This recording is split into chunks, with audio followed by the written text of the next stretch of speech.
And now we're in a conversation with Joel Eisenberg. Are you writing for your life?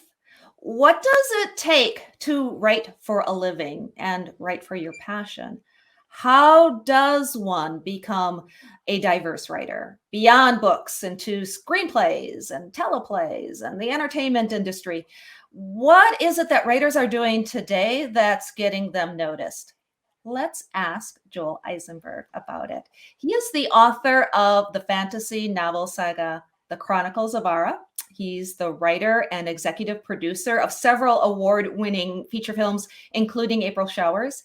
He has developed, this is where I need to take a deep breath. He has developed projects or sold projects to Fox Studios, CBS, Amazon Prime, Reels Network, TNT, Atari, Sony, Roddenberry Entertainment, Gary Marshall, Floyd Mayweather, John Landis, Cinemax, Warner Brothers, Short Factory TV, EUE, Sokolova, I lost it on that one, and Terror TV, among others. Joel founded the All Cities Media Network, which is a series of professional entertainment networking groups. And it's hosted at locations such as Paramount Studios, Warner Brothers Studios, and so much more. He is a proud member of the WGA and also writes regular articles on social issues. Joel, hi, welcome. Thank you for joining us. I sound so tremendously important right now. I love it. I know. I kind of lost it there. There was so many to name, and I don't even think I hit them all. But I think that's it. You have done so much with your career and are doing so much, because I have a feeling the road is still a long journey for you ahead. Can we start with you talking about what it's like to write, not just for books, because you've written books, but then to kind of segue into TV and entertainment? What was that like? What's it like being Joel Eisenberg? Put it that way. Is there a censor on this broadcast? No, Okay. we have no censors, but go ahead. Okay. It's a pain in the ass, but I'll be good. Basically, you know what it is, Desiree? It's not so much segueing to the entertainment field, because when I was growing up, I always wanted to write for the entertainment field. And I never thought I would write novels. So it's kind of reverse. What happened was I went from writing and being that frustrated screenwriter who sold projects here and there, but was tough to sustain. Really, if you have a house and you have bills, and you have cars and whatnot, you need to pay. You have bills. I mean, everybody has bills.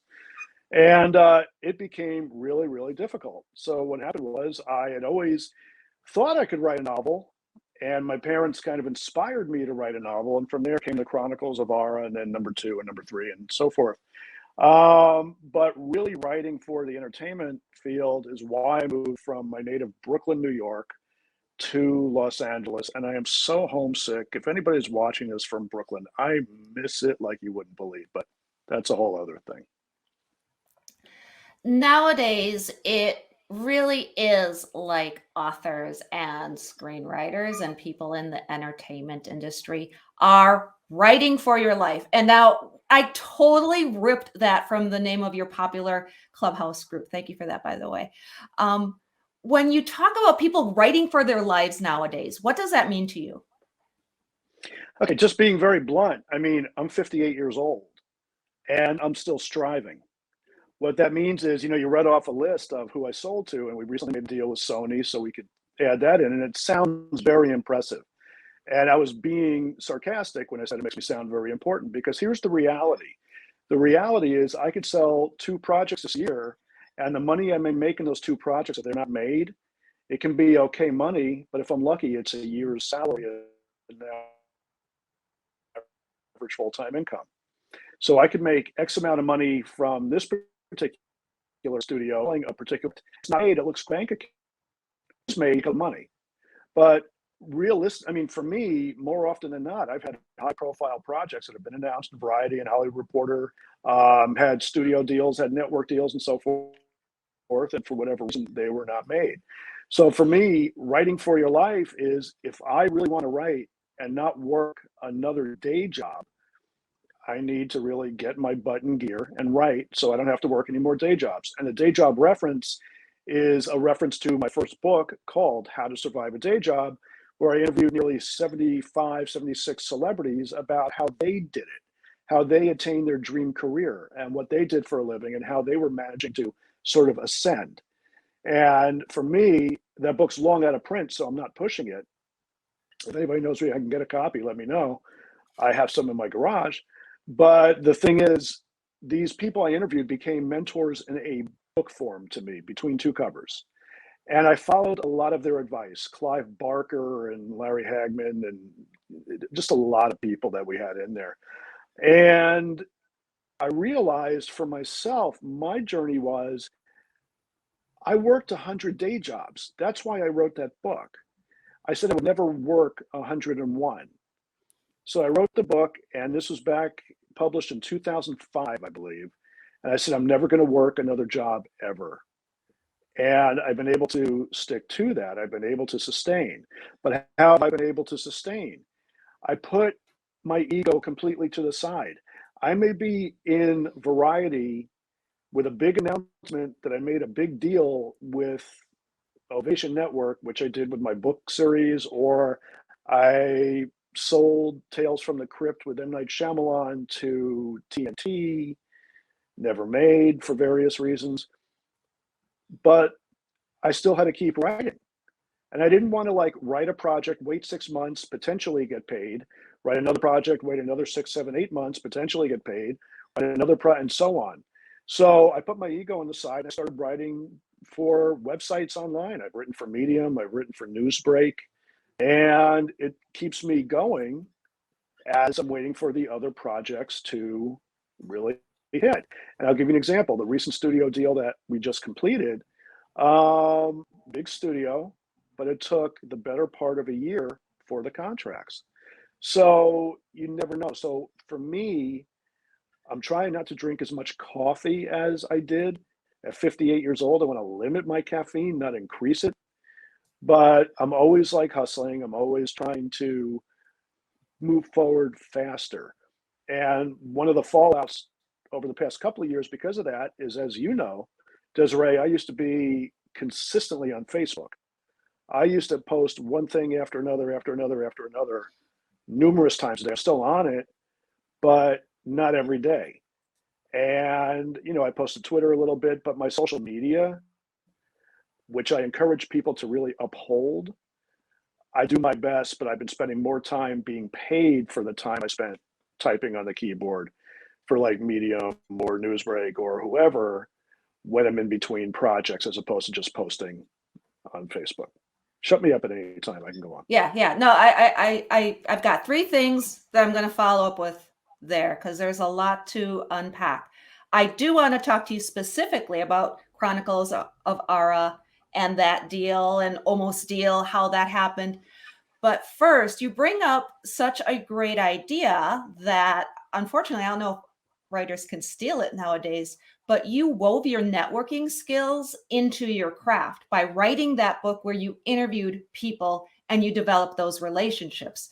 Can you talk a little bit about the importance of networking, not just social networking like you brought up, but networking in general? Yeah, networking is insanely important for writers, whether you write books, articles, movies, TV, whatever it is. It's insanely important. Um, I used to run those networking groups that you mentioned earlier. We were hosted by Paramount and Sunset Gower Studios and Warner Brothers 20th Century Warner Brothers Studios and so on. This was about up to 10 years ago. I had done it for close to 11 years. And originally, the reason I formed it is because I wanted to level the playing field between filmmakers and finance, have filmmakers who need money sit on one side of a big conference table and people with money sit on the other side and see if we could make some matches.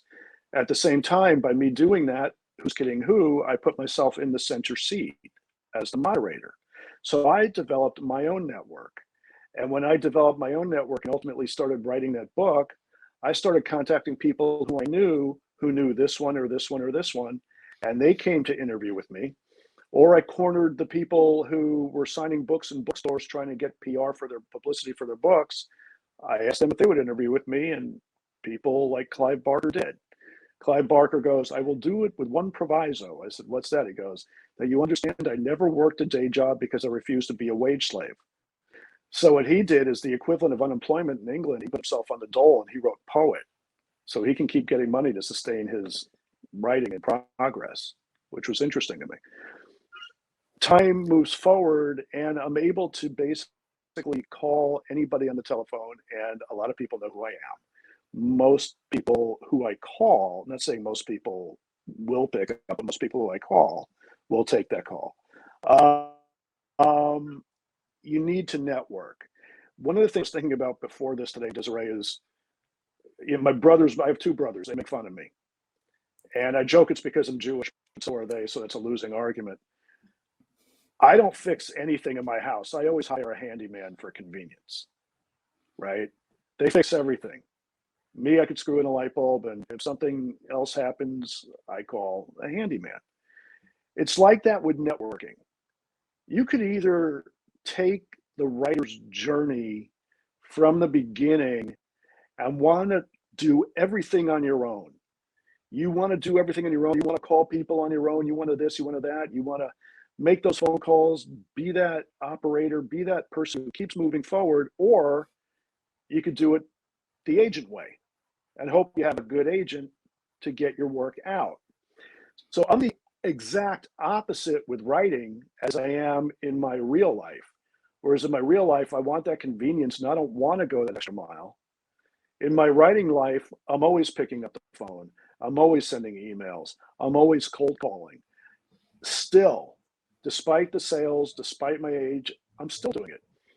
I have a love-hate relationships with agents. I generally have a hate, can't stand relationship with agents. I like the two that I have now.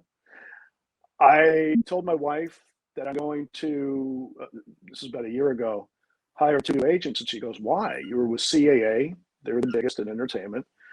And you were with Gersh and so forth and so on. Why do you want another one? You do so much better when you're on your own. Because I wanted to try to let go of a little bit of the work. And long story short, these two guys are very good. They're the best agents I've had. But generally, if I didn't network, I wouldn't have been able to meet half the people that I meet. And I do stupid stuff too. I'll go to a screening and I'll make sure I get my photo taken with the subject of that screening or the director or that actor or whatever. I'll do what I can if I'm working on a project to stay in touch with the people who are hired to be on the project. People with sometimes very big names in terms of film or TV. And everybody knows somebody. Everybody's a window to somebody else. So I go, there's an old expression, go where the elephants are. So I try to go where the elephants are. And I meet as many people as possible and try to keep it going. Yeah, yeah. It's very Well, the important. thing too that I recognize in writers, especially those who are authors and write books, they tend to be shyer, more reclusive, more, oh no, don't look at me. I want to go sit in my cabin in the woods and write my manuscript, and then everybody will just adore me. Whereas writers in entertainment, screenwriters, they automatically or intuitively know the benefits of networking. Do you see that too? To a point, because here's the reality. I was the shyest kid you could ever meet. I didn't Mhm. have a date throughout high school. My first date was in college. I didn't go to my high school prom. I was totally, utterly shy, but not just around the opposite sex. I was shy around people. It was tough for me to make friends because when everybody else was out playing football and baseball and so forth, or going to Super Bowl parties, I was in my room, kind of looking a little like this, with posters of King Kong and Frankenstein and all this type of thing all around, reading stacks of comic books and watching TV and writing short stories. For me, when I started the networking thing, I was still shy, and I'm still shy today, but people don't seem to believe it because I can speak. I encourage writers to develop two skills, speaking and acting, because when I speak in front of large groups of people, going to conferences or signing books or whatever, That's when I feel most comfortable. This is very comfortable to me, but you get me one-on-one at a party and I'm kind of like sweating a little bit. And my wife, Lori, knows. She's, I'm like, Lori, there's a party tonight. Why, let's go. And, oh, you need me to hold your hand? I'm like, yeah. So I still have a lot of that in me.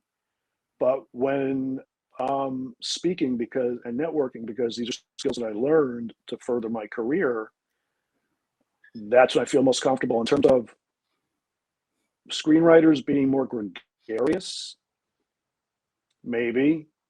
I don't know if there's a reason for that. It's a good question. I'd have to really think about it. They're both processes where you write in isolation. The thing is, I think if anything, on the screenwriting side, when you pitch a project, if you're going to successfully pitch a project, you need to be on. If you're in an office, an executive's office, you need to be on. If you're not on, you're not going to get another meeting. You're not going to be recommended. You may not have a career. Whereas, with books, I've known a lot of A-list novelists, and they've always said to me, for books, you really do need an agent.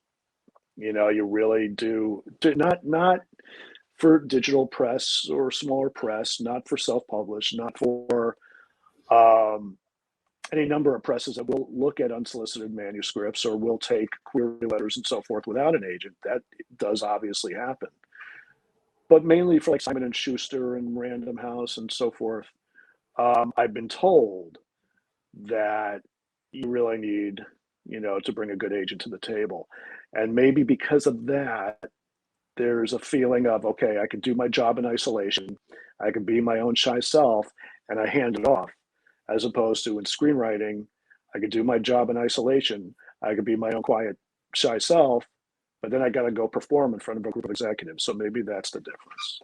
That's true. That's true. And many writers do write in groups. There are writer rooms, for crying out loud. When you are working on a project, if you're on any kind of a television show, chances are you're going to be working with several writers as well as the showrunner. So in a way, with entertainment, you do need to learn how to write with others as well. Whereas somebody can write that opus, that novel, and not have virtually any other people collaborating with. That's a terrific point.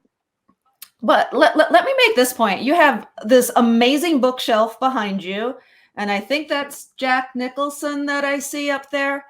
And correct me if I'm wrong, but didn't you recently have a post about noticing something within the office if you are in there pitching? So can we segue into that a little bit? Because I thought that was a really interesting little nugget, little bit of wisdom that you gave. Can you tell me about that? Sure. Now, let me ask you a question. I'm going to turn it around. Oh my! If you were pitching me a project, and you walked into this office, which is in my house, and you saw all this stuff, and I could lift up, this device and turn it around, you'll see more like all over the place. What do you think my passions are? Yeah, I love this question because I can see the horror, sci-fi, genre fiction type lover there. There's a quirkiness too. Even I don't see Pinocchio right now, but Pinocchio had fallen on the floor earlier, so I know there's a Pinocchio somewhere. But you love stories. Pinocchio did fall on the floor. Fall on the floor earlier. Yeah. Fall on the floor. So I can barely say it. There you go. and mentally, I was making some notes there because I might bring it up later or I might not. But I think that's where you're kind of going with this is being able to cue in on who that person is, what their likes are, their interests are, and maybe finding some commonality for that conversation starter. That's exactly it. They're called hooks. And I wouldn't have learned about hooks if it wasn't for networking. The bottom line is, like, I'm asked a lot, how do you get to know so many people? Because I do know a lot of people. It doesn't matter. I mean, I'm in the sense that I'm not a people collector and may or may not do business with some of the people I meet, but I meet a lot of people and I get to know a lot of people. And I walked into an office of a big executive, for example, of one of the networks, and we hit it off. He became a close friend, and I just had him do a couple of appearances, for a couple of things that I'm involved with. And he's a very high level executive at a particular ABC network. Hint, hint. And the thing is that I walked into his office and he had Broadway playbills all around. I love Broadway. I'm from New York. I'm a Brooklynite. I used to go to Broadway like once a month. I've seen, when I lived there, I used to make it a point to see everything. So before we sat down in business, because a lot of people will go into a meeting and they'll be like kind of nervous and, and everything has to be in its place. And they'll walk the halls and they'll be like, trying to memorize their lines they practiced in their head. Forget that. The thing is, these people are human too. There's no mystique. And so we became friends because I took the time, noticed what was on his walls, and we got into like an hour or a half conversation about Broadway and his favorite plays and my plays and so on. We really hit it off. Now I feel that I can call him for most anything and he can call me for most anything, and we'll do for each other. It's the same thing like with all this mess. Nobody comes into this office, it's my home office, to pitch, but I've had offices at Paramount where people pitched, and I had posters of Universal Monster stuff all over the walls. I've had, offices at Sunset Gower Studios where I've held my meetings, same thing. When you go into a meeting with an exec, whether you're an author, whether you're a screenwriter, always notice if they have anything on the walls. If you're in a Zoom meeting, notice what they have behind them. Pick something. And otherwise, you're kind of a statistic. You're just another writer with just another project. But if you can get to them on a personal level, all of a sudden now you have some communication going on, and it's not so one-sided. That creates an impression. You want to create an impression. You leave the room with that impression left. Chances are you'll at least get a call back, even if they, pass the project. So I always notice what people have behind them, in front of them, in their office, on their walls. These are hooks and they're valuable. Yeah, that's great advice. Let's segue over to Chronicles of Ara, because that is the dream for so many authors of books, particularly, to have that deal evolve to hopefully see their book up on the screen. Now, I know that there was some things that went on with Ovation, and you can tell me what you want to tell me, or I don't know what's the secret so far or what you can reveal, but can you talk a little bit about how that transpired, how Chronicles of Ara evolved into a potential book deal, and advice for authors on if they want to take that route? The hope and the heartbreak. Okay, with the caveat that this is my first novel series and I didn't know any better, I wanted to have control. So I was working with a book agent at the time who said, Joel, I like this. We can get this to a major, at least make that submit. And I'm like, but then this was a stupid decision on my part when I wrote the book. And just to sort of explain a couple of things out there, if anybody looks up the Chronicles of Ara, it's also out of print for a reason now. On the cover is a co-author, Stephen Hillard. Here's a little secret. When it said by Joel Eisenberg and Stephen Hillard, Joel Eisenberg wrote it. When it said by Stephen Hillard and Joel Eisenberg, Stephen Hillard wrote it. So whoever's name came first was really the author of that book, but we had a partnership, and that's why we did it that way. But I bring that up only because I personally really wanted to keep control on this narrative. I love the story. The end of the world begins when man is betrayed by his greatest creation, his art. And it just became this whole crazy thing. And I became obsessed with it. And I'm like, no, I don't want you to get it to a major. I want to go with the small press. Why do you want to go with a small press? You even have coverage from CAA that's incredibly positive. And CAA, they had a reader read the book, and they gave us ridiculously positive coverage that I kept. And I wanted to keep my vision. Now, I had to realize I wasn't quite the auteur. So I didn't have the bona fides that Martin Scorsese or somebody has, to where they say, I want my vision, here. So I made a big mistake. Number one, this is going to answer your question, but I'm going to go through a little bit of a path here. So I signed with a small press, and they proceeded to release a book on Amazon and Barnes & Noble and the usual outlets with typos that their editor made. And I was infuriated. I was embarrassed. I was infuriated. I worked my ass off to get to this point. And I wanted the book to represent what my effort was. Anyway, there was another company, another small press that offered to buy it out. And I listened to them. And I didn't have a problem with them, and I don't have a problem with them now. The reason why we eventually left them is because at the end of the day, I didn't think that they had the ability to really push it as much as,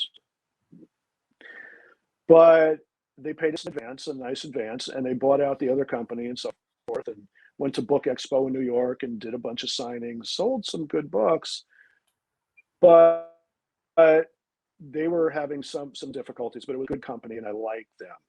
But what I did is I was at this point, we had already heard from Ovation Network. Ovation Network heard of the book series because at that time I was still always writing on Facebook and taking advantage of social media, doing this and that and the other. And we hadn't sold 200 copies of the book yet when they made us a book deal, a book offer. They wanted to do a big development deal with us, and they eventually did. And they put money into it, and there was a lot of fanfare. Anne Rice was promoting it on her page.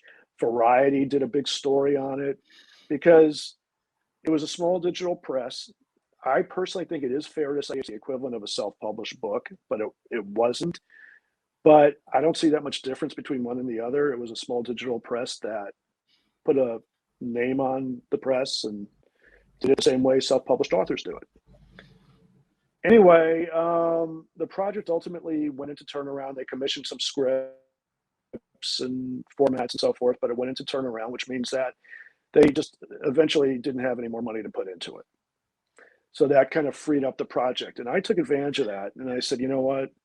I want to pause this relationship with this publisher. And I was in a position where I was able to, because networking 101, I developed a close relationship with the publisher. And they were, disappointed in some of the book sales and so forth because they couldn't really put muscle behind it after a certain point. So since that period and since the turnaround, I basically have discontinued the book series temporarily, because part of the other reason is I had this big kind of epiphany that I wanted to do something more with it. I wanted to elaborate on it. I didn't want to make it Stephen King's Unexpurgated The Stand, but I wanted to add more. I wanted to do more of really what I had in mind initially. And I'm still working on that. And then by the end of the year, where I swear up and down it's going to be completed, it has a new branding. It's kind of a different sort of series. And I will go to a major this time. I learned my lesson, and I'll do whatever I have to do to, deal with the slicing and the dicing and whatever else. But I just had to get that out. As a writer, I was in a fortunate place where I was able to say, okay, let's take the book out of print, no longer available.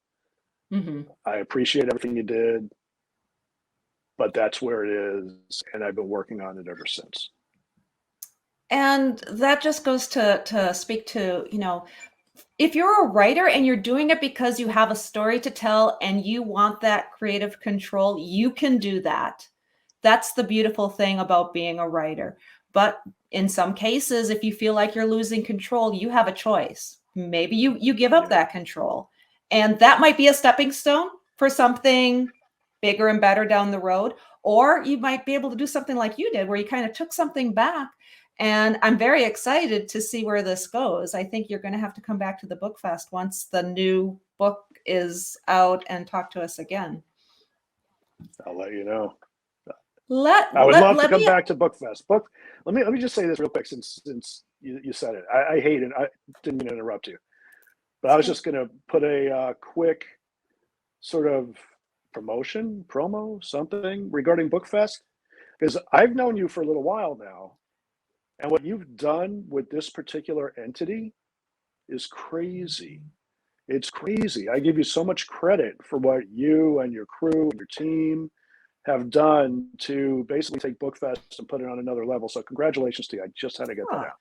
Thank you. Thank you. Appreciate that. It's, again, it's a journey and you don't know where that journey is going to take you. And I think that being flexible along the way. Another thing that you always say to writers is to not have just one project. What can you talk a little bit about the importance of having 2, 3, 4 ideas or works or projects that are all happening? Let me say this first. There are no rules for writing. You could do whatever the hell you want. You could interview somebody in the next hour and they can completely disagree and trash everything I said. And that's totally fine. That's the beauty of what we do, because we're able to create, and there's no one way of creating. That being said, as far as having more than one project at a time, for me, it's because I'm hyper. I have to hustle. I have an okay looking house. I'm married. We have, like I said, we all have our bills. Everybody has their lives, whether you're taking care of kids, sick family, whether there's an illness, whether you're ill, whatever it is, everybody has their responsibilities in their lives. So the reality is not everybody can do more than one project at a time or work on more than one project at a time. So there's that, just to put that there. But if you can, personally, whereas some people would say, no, work on the same project for the next 20 years, that's sometimes how long it takes. And ultimately you'll get rewarded, great. But for me, I always need more. Now you could bring me to a psychologist tomorrow and say, what the hell is wrong with this guy? He always needs more, blah, blah, blah. But I get a lot of satisfaction by basically using these 10 fingers, drinking not as much coffee, but some, and sitting on my fat butt for a lot of the day, outside of going to the gym in the morning. This is my full-time job. And the bottom line is, why work on more than one project? Because I don't want to wait for my breaks. I want to make my own breaks. So like it said, the sales that I've made, they sound impressive. And maybe to some people they are impressive. The reality behind some of those sales that sound impressive is there wasn't a lot of money behind them. And the reality of others is there was okay money behind them. And the reality of still others, including some of the ones that I just alluded to, is they were never made. So for me, if I want to leave a legacy, it's not about the money. It's about wanting to leave a legacy. And I'm not going to leave a legacy of taking the time and putting things together that are not filmed. A lot goes into getting a project off the ground. You have Hollywood has some of the biggest actors in the world who, for whatever reason, can't get a project made. You would think they're automatic. There's a fine line there, but there are people. Brad Pitt, when he was married to Angelina Jolie, tried getting Ayn Rand's Atlas Shrugged off the ground for years. They couldn't get financing. That was Brad Pitt and Angelina Jolie when they were at the height of their coupledom. And that happens a lot more than you'd think. So for me, I want to leave a legacy. I have no kids. I want to leave a legacy with my work. How do I leave a legacy with my work? It's not talking about the deals I made. It's about showing. And that's one of the reasons why I love writing prose so much. And actually, in a very big sense, I prefer writing prose to screenplays for exactly that reason. Because at the worst case, if for whatever reason I can't get something sold, I can either do it myself or I could most likely find a smaller press that would take it on. Yeah. I like that, by the way. You make your own breaks. That's a really good little nugget right there. You have another nugget too, and you danced around this in a few different ways, and I haven't heard you say it yet, but I've heard you say it so many times. There's a saying that you have that it's not real until the check clears or something like that. Maybe I misquoted you. You want to talk about You that? you misquoted me. I'm And sorry. Did I say? No, I'll stand by it. I'm from Brooklyn. I could do this. It's all bullshit till the check clears. That's it. That's the Thank secret. you. That's the secret of the movie business. And when I speak, I start. I say, anybody know if they haven't heard this to death already. But I honestly believe that. It's all bullshit till the check clears. And again, it doesn't mean that you're money motivated. It just means that there's no deal until the check clears, unless you're doing something for free. Yeah. And one of the things I tell writers is, even though like I'm not money motivated, you may not be money motivated. At the same time, don't be ripped off as a writer. If you had a painter come and paint the outside of your house, would you ask him to do it for free? unless you knew him, like, he was a relative or something. But even then, so writers, again, make your own breaks. I do believe that. It's all bullshit till the check clears. Like, I can go to my wife, Lori, and say, okay, Lori, 20th Century Fox said they're potentially interested in this. Good. Let me know when the check clears back. It's a Exactly. pragmatic viewpoint. Yeah, yeah. All right, we're jumping in a time machine and we're going back to Brooklyn, and we see 20-something-year-old Joel walking down the street. It's kind of gritty and grungy. It's got a Saturday Night Live type or Saturday Night Fever type vibe. What is it that you would tell your 20-year-old self in Brooklyn? What advice would you give to your young writer self? It sounds cliche. I could say, don't give up, you're on the right track. Or, as has been adapted in the LGBTQ community, I could say it's better, when it comes to bullying and stuff like that. In terms of being a writer, I would say the same thing, because I used to sit there in my 20s. I came out to California in 1989 for the first time. I loved it so much, I moved back to New York 2.5 years later. I landed back in New York, and I thought I gave up on my dreams. I knew I'd be back in California after another couple of years, which is where I've been since. But I had to convince myself that all that anxiety and all that constant I want that was going around in my gut. Look, I was a school teacher for 10 years. It's a noble profession. I taught special education. And while I was there, I enjoyed it. Right? I taught gang kids, severely emotionally disturbed kids, drug addicts, substance abusers. But it wasn't what I wanted to do for a living. What I wanted to do for a living was to create. I guess I worked over 100. I worked 100-day jobs. I was a launderer at a mental hospital. I was a stock boy. And on the stock boy thing, just like Saturday Night Fever with John Travolta and the paint, since you mentioned, Saturday Night Fever kind of referenced. My boss goes to me after work one day. He goes, you have a real future in this business. That's great. You have a real future. And I'm thinking to myself, oh my God, horrifying. Here I was in my 20s. I was stocking screwdrivers and hammers on shelves, and I have a real future in this business. I couldn't handle it. I couldn't deal with it. And Tony Manero in Saturday Night Fever was the same thing with the paint shop. So the thing is, it gets better, and keep moving forward. Those are the messages. You've touched on this already, so I'll go there.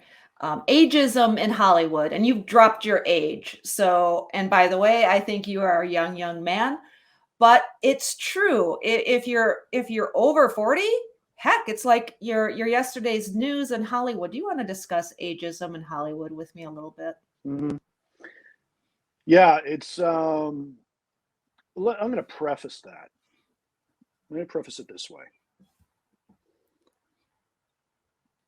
Because I'm just an impatient guy from Brooklyn sometimes.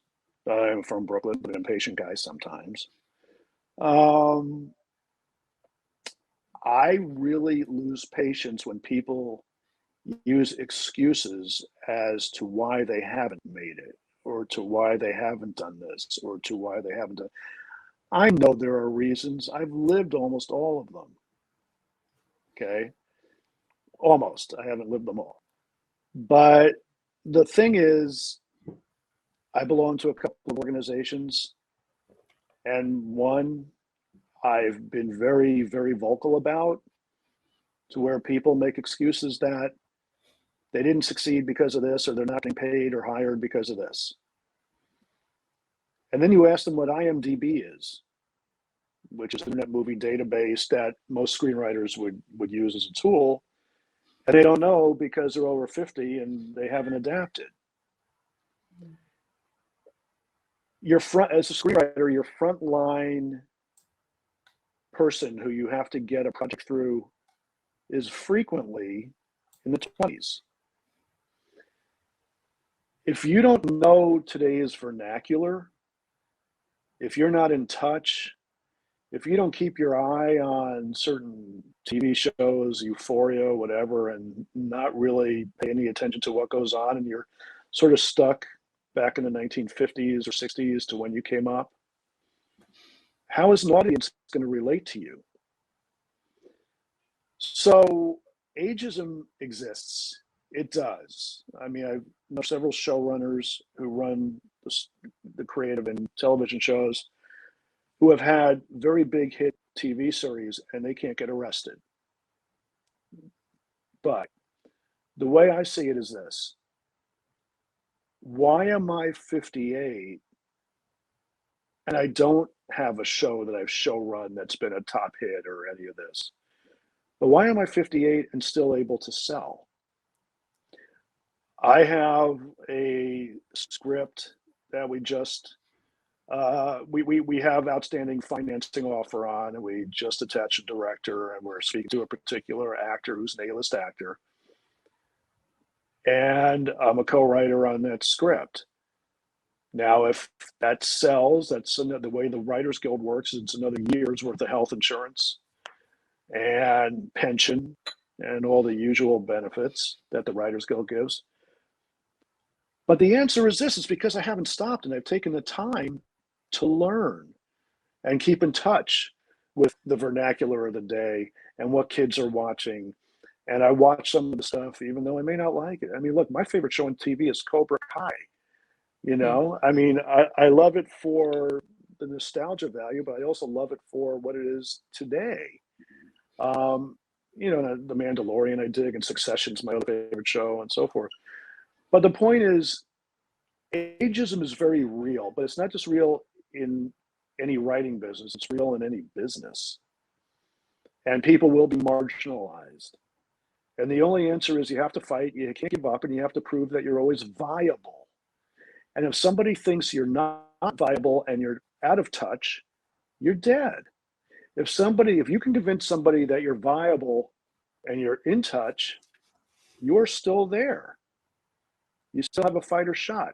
I was speaking to a very prominent former showrunner a year ago, and he goes, look, I'm not complaining. I haven't been able to get TV because I'm the wrong age right now, but I'm writing a book. If that book sells because my name is on it, I become an executive producer on the show, and I'll be able to probably get back in there and do some creative. The people who generally tend to make it, maybe they'll do independent films. Maybe because there are no rules in independent films. You know, if you do something yourself, there are no rules. It's only when you go through the establishment, the studios and the networks and this, where you have to really fight. And I belong to the Writers Guild Career Longevity Committee, and I bring people in there every month. And it's a way for us to combat ageism. Again, a very real subject, but if you're not making any moves towards improving your own self, don't count on anybody else to do it for you if you're over 40 or whatever in this business. Outstanding advice. I could not agree more. Really quick, I know often when I have conversations with Joel Eisenberg, it's like, oh, I have this project, but I can't tell you about it. Oops, there's another project, but I can't tell you about it. Can you tell us what a project that you have working on that we can look forward to? What can we see in the future from Joel Eisenberg? I'm reworking those Ara novels, Chronicles of Ara novels, as I said. In terms of what could I announce, the trades will announce this new studio deal in the next 3 to 4 weeks. Hope. The one thing about writers is you can't talk too much, because if it doesn't happen, you look stupid. Yeah. Okay. You know? Excuse the question then. I just wanted to give you a moment to. I'll say this. You know, it's one of those things where if it doesn't happen, it doesn't happen. But about a dozen years ago, I answered an ad on Craigslist to write a script about Alzheimer's disease. Now, over the past few years, we've had it in the trades 2 or 3 times because of various attachments that we've had. That was the film I was just alluding to, that after all these years has a legitimate offer of financing from a legitimate company that does a lot of movies. And we just attached a director and we're looking for an actor, blah, blah, blah. I won't get into the plot or the name of it or anything, but if it happens, great. it's all shit until the check clears, though. If it doesn't happen, it's bar, it is what it is. So I'm pushing to get it made, but there are no guarantees in life. So that's kind of how I'm looking at it. Now, other Fair people, by the enough. way, will get pissed off at that answer, and they'd be like, "We're gonna manifest this. We're gonna Well, look, there's no magic bullet. Harry Potter is not real. You don't own a wand, and sometimes projects will not get made. But I'm a firm believer that there are scales, and the more weight you put on your efforts, those scales will tilt, and you'll be able to sell, and you'll be able to make a career. That's the difference." Parting thoughts or words of inspiration to the writers who are watching. Sure, I'll turn this around on you too. I'm going to ask you this. What do Oprah Winfrey, Steven Spielberg, Mark Twain, John Steinbeck, Maya Angelou, what do they all have in common? Paul McCartney, John Lennon, what do they all have in common? They are famous, timeless, and at the top of their game. They all had the same 24 hours in a day as you do. Ah, they did. And they all had their share of responsibilities in their lives and so forth. But they had the same 24 hours in a day as you do. If they could do it, why can't you? I love that. Perfect. And people can find you. You have a BookFest speaker page, so people can learn more about you there. Can people follow you on Twitter, Facebook? Is that cool? Yeah, follow me on Twitter, follow me on Facebook. Try not to look at that BookFest photo that I did, because I am just I am just a pits when it comes to taking photos.